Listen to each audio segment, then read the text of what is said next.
रात करीब 11:30 बजे का वक्त था। शहर के ज्यादातर इलाके में अंधेरा और सन्नाटा पसरा था। सिर्फ कुछ बाइकें सड़क पर भाग रही थीं और कुछ दुकानों के शटर आधे खुले थे। आर्यन ने मोबाइल की स्क्रीन पर नजर डाली। रुखसाना कॉलिंग। दिल धड़क उठा, उसकी उंगलियां कांप गईं। उसने फोन को टेबल पर रख दिया और आंखें बंद कर लीं। 3 महीने हो गए थे रुखसाना को मरे हुए। एक सड़क हादसा, तेज बारिश, फिसलती सड़क और ट्रक की टक्कर, सब कुछ पल भर में खत्म हो गया था। लेकिन उसकी यादें, उसकी हंसी, उसकी बातों की गूंज अब भी आर्यन के आसपास थी। पहली बार कॉल उसके मरने के 7वें दिन आई थी। स्क्रीन पर वही नाम, वही फोटो। आर्यन का दिल रुक गया था उस पल।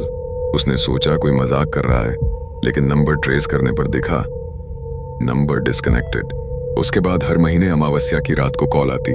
हर बार बस कुछ सेकंड की सांसों की आवाज, धीमी, भारी, ठंडी सांसें।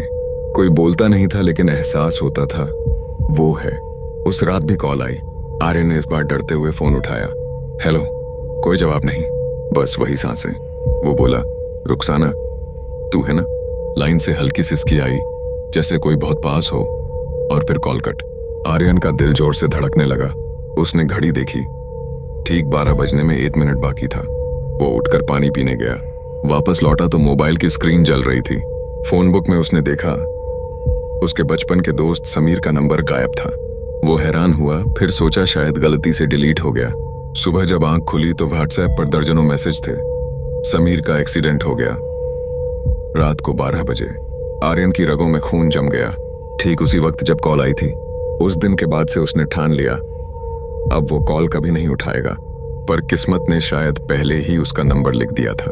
अगले महीने की अमावस्या फिर आने वाली थी और फोन बुक में अब भी एक नाम बाकी था, रुखसाना। उस दिन सुबह से ही आसमान पर काले बादल छाए हुए थे। हवा में नमी थी और पेड़ों के पत्ते बिना हवा के भी कांप रहे थे। आर्यन की आंखों में नींद नहीं थी। पिछले 1 हफ्ते से वो बेचैन था।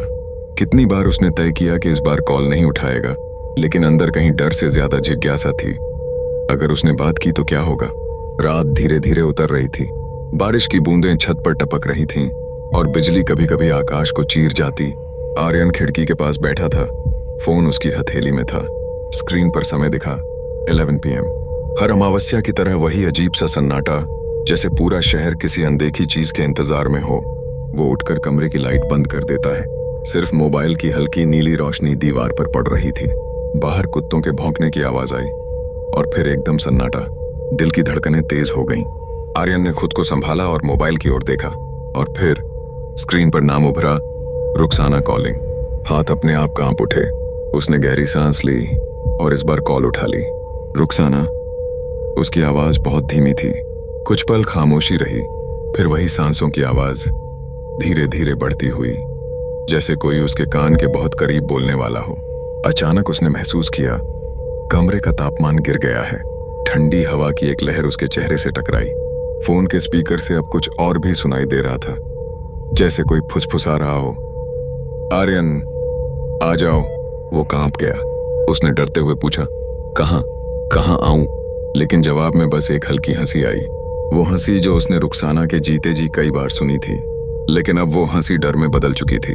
अचानक कॉल कट गई। स्क्रीन ब्लैंक थी। आर्यन के मोबाइल में नेटवर्क नहीं था।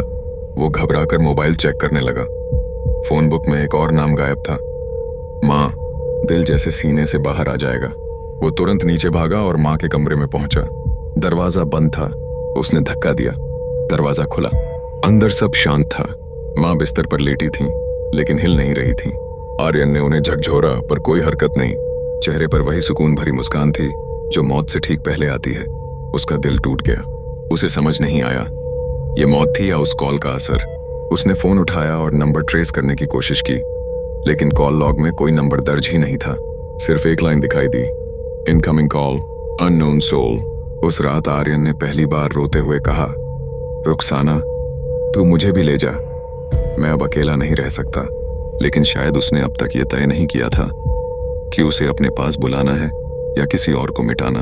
अगली अमावस्या में वो खुद उस कॉल का इंतजार नहीं करेगा, बल्कि उसे ढूंढने जाएगा।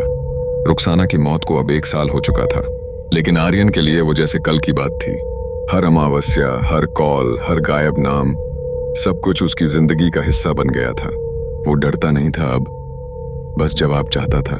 इस बार उसने तय किया, वो रुखसाना की कॉल का इंतजार नहीं करेगा, वो खुद उसे ढूंढने जाएगा। शहर से करीब 10 किलोमीटर दूर वो पुराना इलाका था जहां रुखसाना की एक्सीडेंट हुई थी। लोग कहते थे कि वो सड़क अब वीरान रहती है, क्योंकि हर अमावस्या को वहां से किसी के रोने की आवाज आती है। रात 10 बजे आर्यन ने बाइक स्टार्ट की। आसमान बिल्कुल अंधेरा था, चांद नहीं था, सिर्फ काले बादल और बीच बीच में चमकती बिजली। रास्ता सुनसान था, न कोई गाड़ी न कोई इंसान, सिर्फ बाइक की हेडलाइट में धूल उड़ती दिख रही थी। वो उसी मोड़ पर पहुंचा जहां रुखसाना का एक्सीडेंट हुआ था। वहीं सड़क के किनारे अब भी उस पेड़ पर हल्की सी खरोंच दिखती थी जहां कार टकराई थी। आर्यन ने बाइक रोकी और आसपास देखा। ठंडी हवा अचानक बहुत तेज चलने लगी। वो बोला, रुखसाना मैं आ गया हूं, अब सामने आ जा। कुछ पल तक कुछ नहीं हुआ, फिर अचानक हेडलाइट अपने आप बंद हो गई। अंधेरा घना हो गया और हवा थम गई। फिर उसे लगा जैसे कोई पीछे खड़ा है।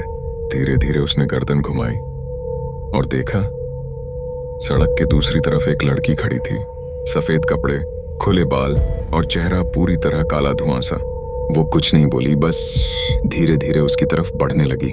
आर्यन ने एक कदम पीछे हटाया, लेकिन उसके पैर जैसे जमीन से चिपक गए थे। लड़की करीब आई और अब उसकी शक्ल साफ दिखने लगी। वो रुखसाना थी, लेकिन उसकी आंखों में वो मोहब्बत नहीं थी, बस एक अजीब सी खालीपन और गुस्सा। वो धीरे से बोली, तू मुझे क्यों नहीं बचा पाया आर्यन?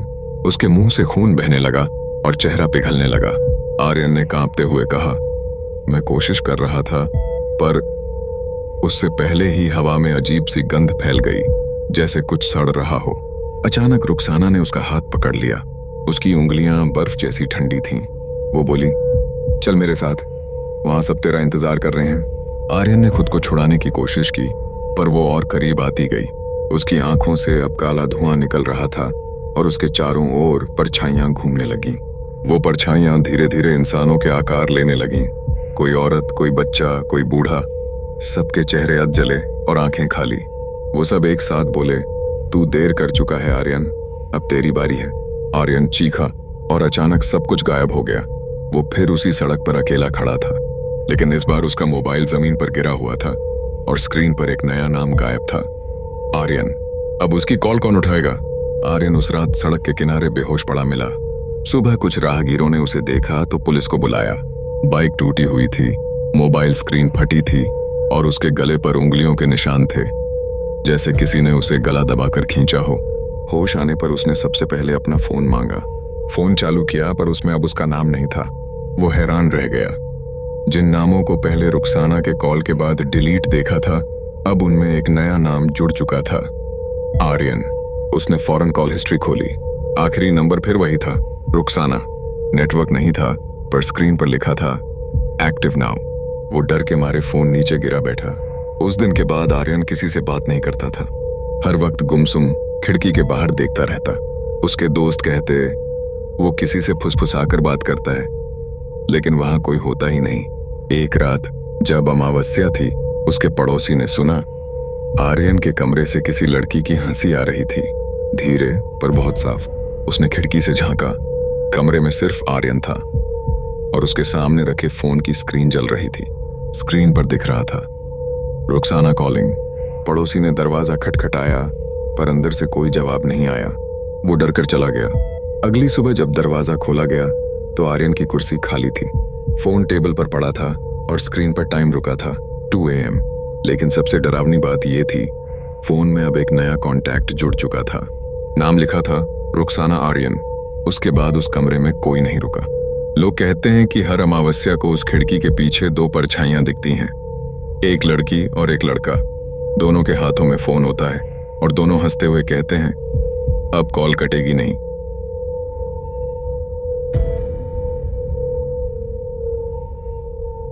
आर्यन के गायब होने के बाद भी उस फोन की घंटी हर अमावस्या को बजती रही। पहले स्कूल में, फिर उसके घर में और अब पुलिस स्टेशन में, क्योंकि जांच के बाद वो मोबाइल पुलिस के कब्जे में था।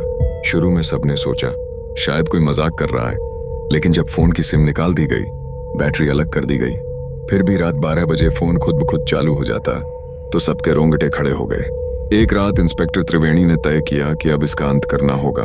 उन्होंने फोन अपनी टेबल पर रखा और बोला, आज अमावस्या है, देखते हैं कौन कॉल करता है। 12 बजने में 5 मिनट बचे थे। कमरा बिल्कुल शांत, सिर्फ घड़ी की टिक टिक और बाहर की हवा की सरसराहट। जैसे ही 12 बजे फोन अपने आप चालू हुआ, स्क्रीन पर वही नाम चमका, रुखसाना आर्यन। त्रिवेणी ने कांपते हाथों से कॉल रिसीव की। पहले कुछ नहीं बोला, फिर दूसरी तरफ से वही जानी पहचानी आवाज आई, धीमी सांसों की आवाज, फिर एक हंसी। अब तुम भी हमारी कॉल पर हो। त्रिवेणी के माथे पर पसीना आ गया। उन्होंने जोर से पूछा, कौन है वहां? अचानक फोन की स्क्रीन पर धुआं उभरने लगा और धुएं में 2 चेहरे दिखे, रुखसाना और आर्यन। दोनों मुस्कुरा रहे थे। रुखसाना ने कहा, हर अमावस्या को एक नाम मिटता है, अब तुम्हारा नंबर है।